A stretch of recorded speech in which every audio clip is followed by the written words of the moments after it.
that at the United Nations ahead of the Security Council meeting he initiated to spotlight the hostage crisis in Gaza. He called for the immediate and unconditional release of all remaining hostages held by Hamas and Islamic Jihad, describing their treatment as starvation, torture, and deliberate cruelty, comparing the acts of those of the Nazis and ISIS.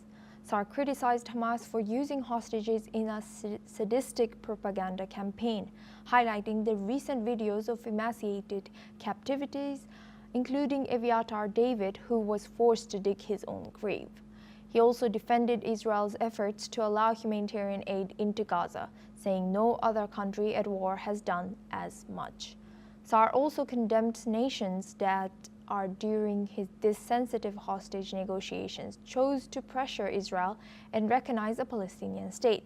Let's listen into what the Israeli foreign minister had to say. I came to the United Nations today because our hostages are still being starved and tortured by Hamas and Islamic Jihad in the dungeons of Gaza. I came here to put the issue of the hostages front and center on world stage. They cannot be forgotten. The world has been turned upside down. There are countries that acted also in this building to pressure Israel instead of Hamas during sensitive days in the negotiations by attacking Israel, campaigning against Israel, and their announcement on a recognition of the virtual Palestinian state. They gave Hamas free gifts and an incentive to continue.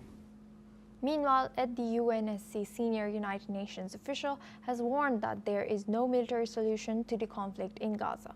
UN Secretary General Miroslav Jenca said the situation in the enclave is horrifying and called for a complete and permanent ceasefire, the release of all hostages, and unrestricted humanitarian access. Let's listen into what UN Assistant Secretary General for Europe, Central Asia, and the Americas, Miroslav Jenca, had to say. There is no military solution to the conflict in Gaza or the broader Israeli-Palestinian conflict. We must establish political and security frameworks that can relieve the humanitarian catastrophe in Gaza, start early recovery and reconstruction, address the legitimate security concerns of Israelis and Palestinians, and secure an end to Israel's unlawful occupation and achieve a sustainable two-state solution. Mr. President, the latest reports regarding Prime Minister Netanyahu's possible decision to expand Israel's military operations through the entire Gaza Strip, if true, are deeply alarming. This would risk catastrophic consequences for millions of Palestinians and could further endanger the lives of the remaining hostages in Gaza. In a related development, Gaza's Civil Defense Agency has raised Gaza's Tuesday's death toll from Israeli attacks to 68 people. Spokesperson Mahmoud Basal said that 56 people were killed by Israeli gunfire near 8 distribution points, and another 12 died in airstrikes. Now we go back to our guest discussion with Madhav Nalapat. He's an editorial director at the Sunday Guardian. Thank you, Madhav Nalapat, for staying with us.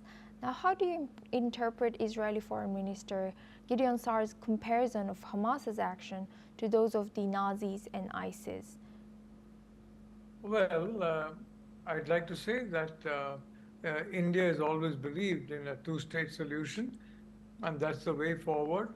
But then, for that, precondition is that Palestine needs to accept the right of Israel to exist, and the right of the Jewish people to live as normal a life as other peoples do. So I think these are conditions that need to be met. These are conditions that are very far from being met at this point in time. So yes, I mean, what the UN Assistant Secretary General has said is absolutely correct, but it's a long way from the situation on the ground. And that is the problem. and I don't see much sign of situation on the ground changing for the better anytime soon. I mean, I've been on this channel multiple times, way back, and I've stuck to my view that I don't see that the light at the end of the tunnel. I mean, others see only the light. I don't see the light at the end of the tunnel yet. It's a long, dark tunnel, and we are still in that tunnel of darkness. And of course, the people of Gaza are paying a terrible price, a really terrible price. There's no doubt about it. And the price they are paying by being ruled by a terror organization. Yes. So, of course, Madam Nalapat, we are running out of time here for this discussion. Thank you very much for always joining